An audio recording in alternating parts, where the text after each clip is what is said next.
Já pensou numa revolução que trocou balas por flores? Pode parecer coisa de filme, mas aconteceu de verdade. Hoje vamos viajar até Portugal, para o dia 25 de abril de 1974, e descobrir a história fascinante da Revolução dos Cravos, um dos momentos mais poéticos e importantes da história europeia. Imaginem um país parado no tempo. Durante quase 50 anos, Portugal viveu sob o Estado Novo, a ditadura mais longa da Europa Ocidental, fundado por Antônio de Oliveira Salazar e continuado por Marcelo Caetano. Este regime era sinônimo de repressão, censura e pobreza. Não havia liberdade de expressão, e uma polícia política, a temida PIDE, vigiava e punia qualquer pessoa que ousasse discordar do governo. A vida era difícil,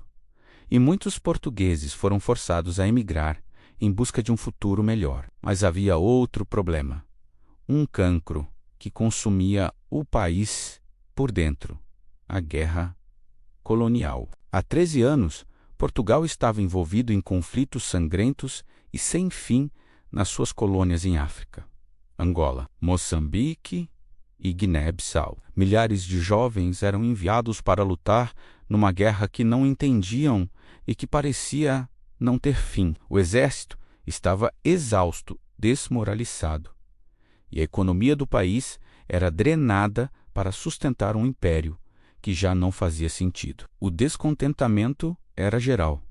O povo queria liberdade. Os soldados queriam paz. E foi justamente de dentro das Forças Armadas que a mudança começou a germinar. Um grupo de oficiais de patente intermédia, principalmente capitães, fartos da guerra e da ditadura, formou um movimento clandestino, o Movimento das Forças Armadas, ou MFA.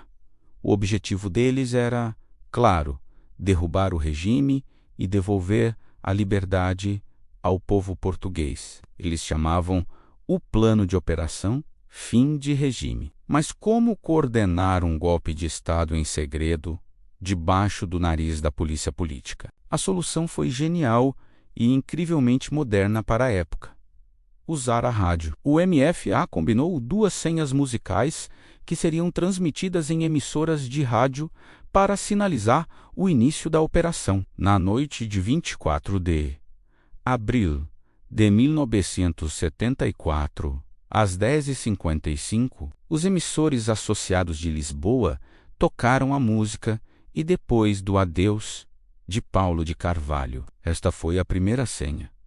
Significava: preparem-se, a operação vai começar por todo o país. Os militares do MF ouviram o sinal e puseram-se em alerta. A confirmação final veio pouco depois da meia-noite, já no dia 25 de abril, às 0h20.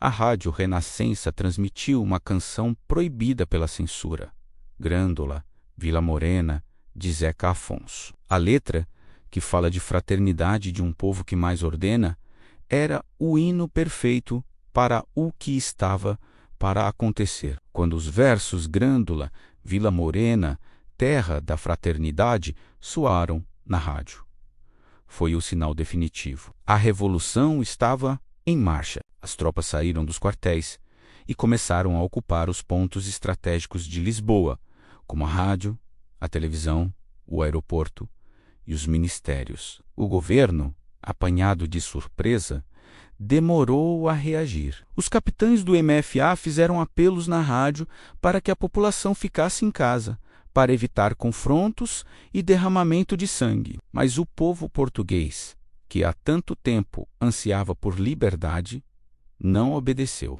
Assim que perceberam o que estava a acontecer, milhares de pessoas saíram às ruas de Lisboa para apoiar os soldados. A atmosfera não era de medo, mas de euforia e celebração. E é aqui que a história ganha o seu nome poético. Uma mulher chamada Celeste Caeiro trabalhava num restaurante que, naquele dia, comemoraria o seu primeiro aniversário. O patrão tinha comprado montes de cravos vermelhos para oferecer aos clientes. Com a revolução a acontecer, o restaurante não abriu e o patrão disse a Celeste e aos outros funcionários para levarem as flores para casa. No caminho, no meio da multidão e dos tanques, Celeste viu um soldado com a sua espingarda. Aproximou-se e perguntou-lhe o que se passava. Ele explicou que estavam a fazer uma revolução. Ela queria oferecer-lhe algo, mas não tinha nada, a não ser os cravos. Então, pegou num cravo vermelho e colocou-o no cano da espingarda do soldado. Ele aceitou, e o gesto foi repetido por outros soldados. As floristas da Baixa de Lisboa, ao verem a cena, começaram a distribuir os seus cravos à multidão, que, por sua vez, os oferecia aos militares. Em pouco tempo, as espingardas e os canhões dos tanques, que são símbolos de guerra e violência, estavam enfeitados com flores. Uma arma de guerra transforma-se num vaso de flores. Este gesto espontâneo e poderoso deu nome à Revolução, a Revolução dos Cravos. Foi a imagem perfeita de um golpe militar que queria trazer a paz, não a guerra. Enquanto as ruas se enchiam de gente e de cravos, o cerco apertava-se em torno do último bastião do regime. O presidente do Conselho, Marcelo Caetano, refugiou-se no quartel do Carmo, em Lisboa. Protegido pela Guarda Nacional Republicana, o local foi cercado pelas tropas do MFA, lideradas pelo capitão Salgueiro Maia, uma das figuras mais heróicas do dia. A tensão era alta, mas Salgueiro Maia, com uma coragem e calma impressionantes, negociou a rendição. Ele garantiu que o poder seria entregue a um general para evitar o caos e que a transição seria pacífica. Ao final da tarde, Marcelo Caetano rendeu-se. A ditadura de 48 anos caiu em menos de 24 horas e de forma quase totalmente pacífica. Infelizmente, houve 4 mortes, provocadas por agentes da PIDE, que dispararam sobre a multidão que se manifestava em frente à sua sede num último ato de desespero. Mas,